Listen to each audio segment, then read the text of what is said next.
Hi there, how's it going? My name's Erin, I'm Queen Bee Tarot, and today I want to teach you how to listen to your intuition, how to feel stronger about trusting your intuition, and even how to talk to your spirit guides.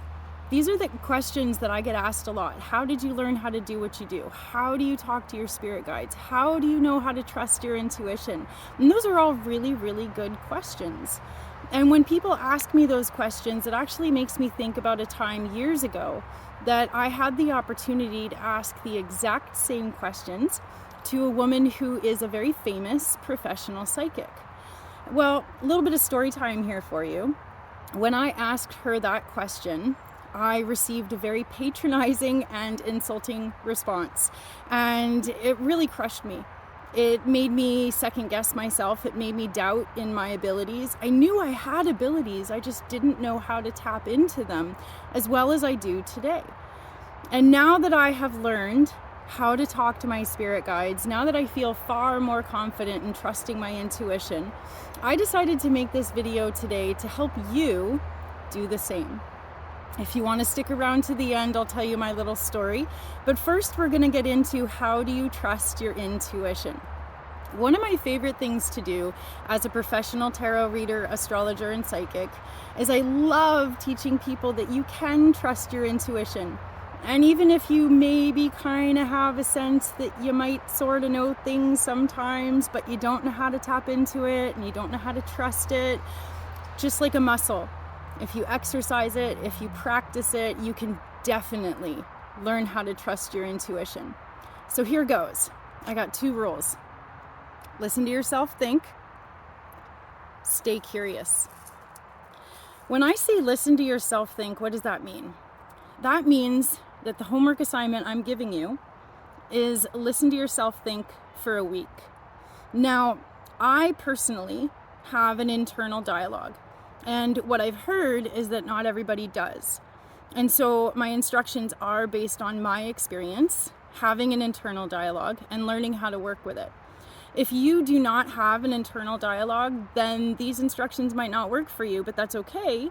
You can still learn how to trust your intuition. It just might be a little bit of a different pathway.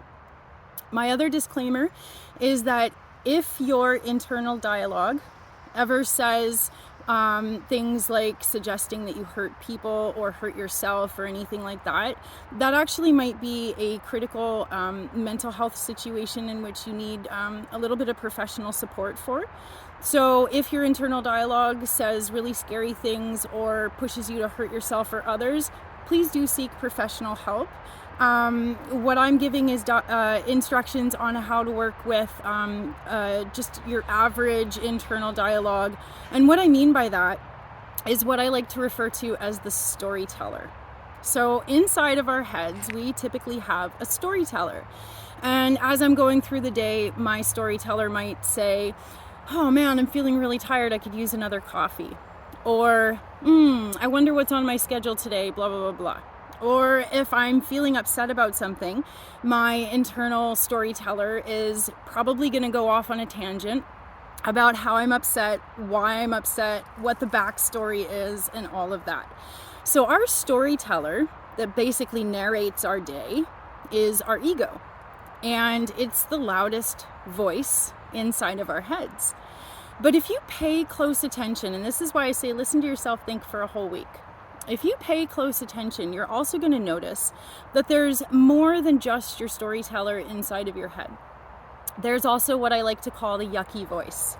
The yucky voice says yucky things, like if you mess something up, if you have some sort of a challenge that you don't feel like you can take on. The yucky voice will say, "You're such a loser, I can't believe you did that, nobody likes you, blah, blah, blah, blah." So the yucky voice is usually remnants or echoes of yucky things that we've heard people say to us. Freud used to call it the id. There was the ego, the superego, and the id. And that's essentially kind of the concept that I'm working with. The ego is the storyteller, the yucky voice is the id, and the superego is our higher self. So now that we know that we have the storyteller, we have the yucky voice, let's talk about the superego. The superego, what I like to refer to is our higher self or our guides. That is a very quiet voice in the background. It usually whispers and we're not usually aware of it. But if you tune into it, you'll start to hear it louder and louder. And once you learn to pay attention to it, you can actually access it. And this is how people talk to their guides. So your higher self or your guides, if you ask a question, you're going to get an immediate response. And one thing that's really important to note is that it does not say yucky things, ever. About you, about other people, about your situation. Never says yucky things.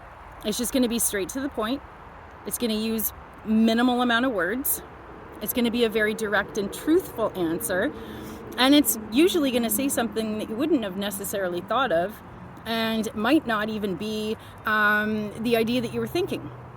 For example, I'll ask my higher self, what should I do about this situation? And my higher self will say something that was actually not at all what I was thinking.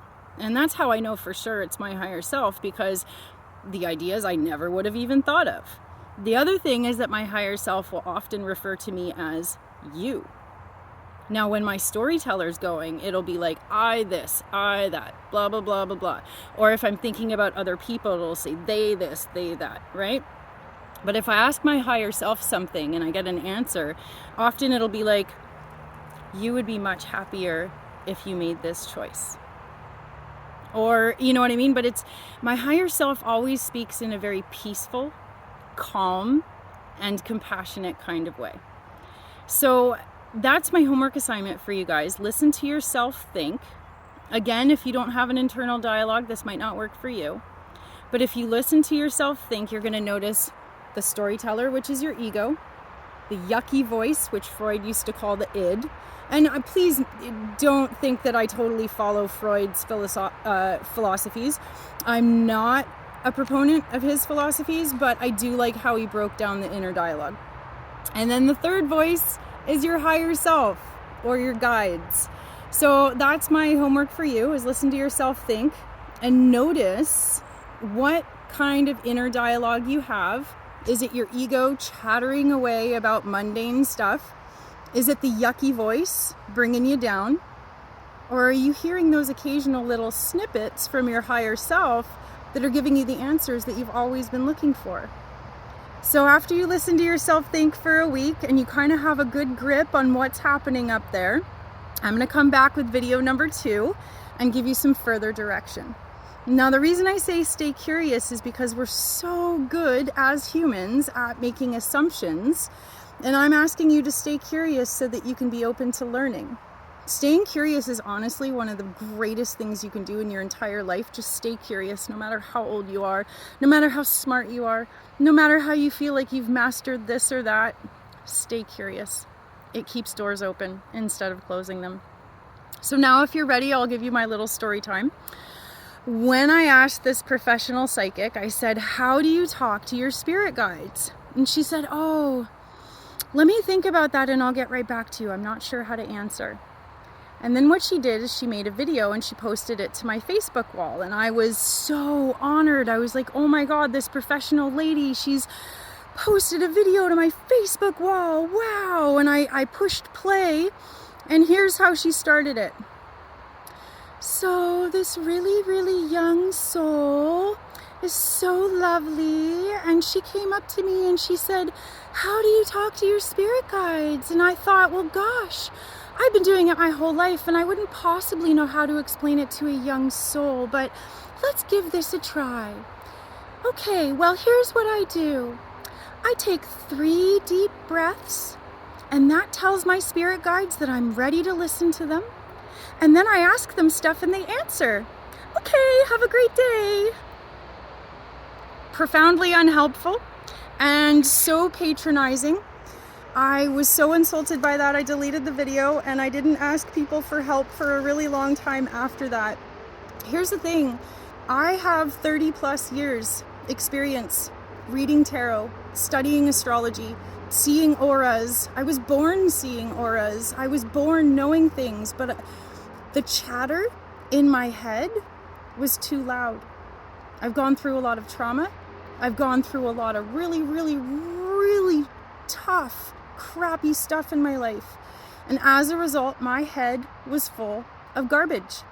My storyteller was the main voice, and the other main voice was the yuck. And that's all I could hear. And it wasn't until I really, really worked on my headspace, it wasn't until I prioritized my mental health that I finally learned, oh my God, there's more happening in my head than just the yucky voice. So that's my homework for you. And if you realize that your storyteller or your yucky voice are really just running the show, then it might be a good idea to seek counseling. It might be a good idea to work through your trauma or whatever you've got going on. But if you approach with curiosity, and if you love yourself unconditionally and you work through whatever yuck is filling up your head, that's when there's space to hear your higher self. And you'll realize it's always been there. Okay, lots of love to you guys, and I will talk to you soon. Bye.